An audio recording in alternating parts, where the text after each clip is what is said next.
Merci d'accueillir maintenant Dame Hélène MacArthur, lauréate de la Grande Médaille Albert Ier.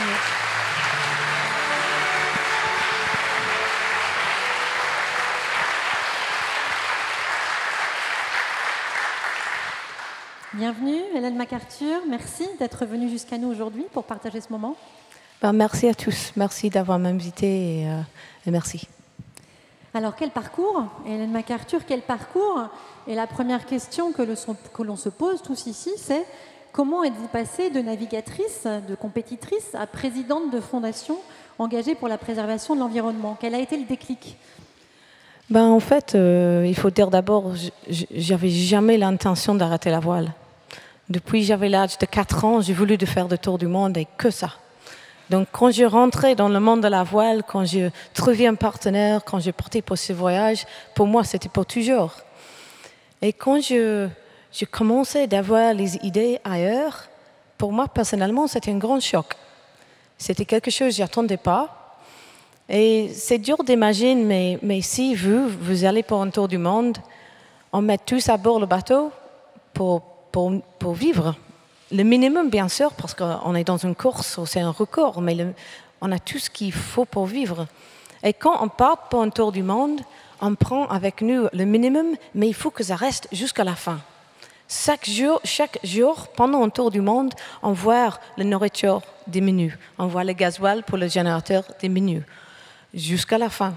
Et quand nous, on est au milieu de la mer du Sud, à 2500 milles de la port le plus proche, on a cette vraie notion de qu'est-ce que c'est d'avoir les ressources limitées. Et j'ai senti ça, surtout après le tour du monde. J'ai réalisé, j'avais touché sur quelque chose sur lequel je n'avais jamais réfléchi. Et je ne pouvais pas mettre ça à côté. Pour moi, il fallait apprendre. Donc j'ai commencé un nouvel voyage dans ma vie à côté de la voile, tout d'abord, pour apprendre comment globalement on utilise les ressources, comment notre économie fonctionne. Et c'était pour moi, c'était en fait c'était un voyage de trouver le but. Pour moi, à l'âge de 4 ans, j'avais un but de faire un tour du monde. Si avec les ressources limitées dans notre économie, s'ils étaient limités et on utilise les ressources en fait, on les épuise, c'était quoi le but? Parce que d'utiliser un peu moins, ce n'était pas le but. Et donc, quand j'ai pris cette décision, finalement, de quitter la voile pour concentrer sur l'avenir de notre économie, les questions dans ma tête, c'était, donc, c'est quoi le but? C'est quoi qui va marcher? Quel modèle économique peut marcher dans le long terme? Parce que juste d'utiliser un peu moins, ce n'est pas la solution. Ça nous gagne du temps. C'est quoi le but? C'était ça. C'était cette question que j'avais au moment quand j'ai décidé de quitter la voile. Alors justement, vous êtes engagé dans ce combat depuis près de 10 ans et en vous écoutant, on sent que c'est au-delà de préserver l'environnement, c'est essayer de mettre en place effectivement un nouveau modèle, un nouveau paradigme. Alors c'est quoi les principaux enjeux aujourd'hui, tout particulièrement pour justement déployer ce concept d'économie circulaire? En fait, pour moi, c'était comment l'économie fonctionne. Tout au début. Tout au début, comment on utilise les ressources, comment ça fonctionne, le monde, les ressources, tous, c'était ces vraies questions. Et en fait, le plus grand enjeu, c'est le fait que ça marche dans une façon linéaire. Depuis la révolution industrielle, on a pris les ressources, on a fait fabriquer les produits, et à la fin, on les jette. C'était linéaire, toujours linéaire. Si on veut avoir la croissance dans un business, il faut vendre plus. Il faut que cette ligne devienne de plus en plus vite. Et on est revenu à cette question, donc quoi va marcher? Parce que si on a cette économie linéaire et on utilise un peu moins, et on utilise un peu moins d'énergie, est-ce que ça c'est la solution? Et pour moi, c'était non. Ce n'est pas la solution, ça nous gagne du temps. Et linéaire, on commence à voir les limites dans le côté de ressources. On voit les limites sur le côté impact négatif, environnemental, qui est énorme. Et aussi, on commence à voir les limites économiques. Il y a une limite de croissance. On ne peut pas continuer la croissance avec les ressources limitées. Et c'était en demandant des questions, en cherchant cet autre modèle, que j'ai commencé à rencontrer les gens qui voient une économie circulaire. Et là, cette frein, cet enjeu devient le levier. Parce que dès qu'on voit une économie qui est circulaire, on voit une économie qui peut marcher dans le long terme. On voit une économie qui peut décupler croissance de matières primaires, de ressources. Et on voit quelque chose, en fait, qui devient, c'est une opportunité. C'est créativité, c'est innovation. Et quand on voit le côté biologique, par exemple, d'une économie circulaire, on a le potentiel d'augmenter la qualité du terre. Pas juste diminuer un peu moins vite, mais augmenter. Pour moi, dès que je touchais cette idée d'économie circulaire, devant nous, il y avait une grande opportunité dans laquelle, dès le début, on élimine le concept de gaspillage et pollution, dès le début. On garde la qualité des produits matériels et composants, on garde en circulation. Et troisième, cette opportunité, ce potentiel de régénérer le capital naturel et aussi les écosystèmes. Et dès que j'avais ça, tout de suite, là, devant nous, il y avait une opportunité énorme.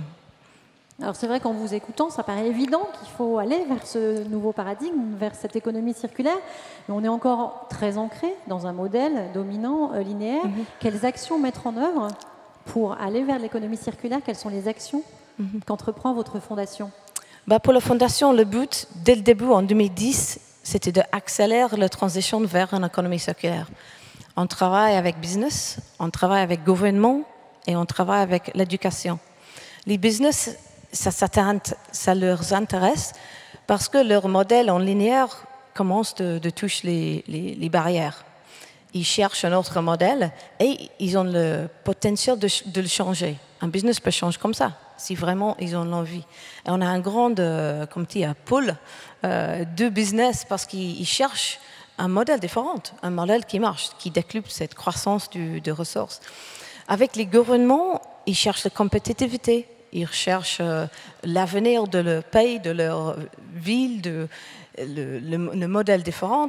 Et aussi, ils veulent créer les conditions pour une économie qui marche dans le long terme. Et ça, c'est super intéressant.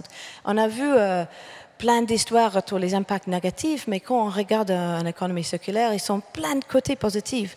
Bien sûr, on a des matériels qui cyclent, mais en même temps,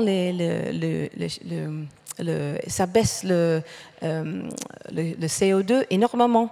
On a fait une étude en Europe, en regardant 2030 et 2050, 48% moins CO2 par 2030 et 83% moins CO2 par 2050. Et ça, c'est sur la base de 2012.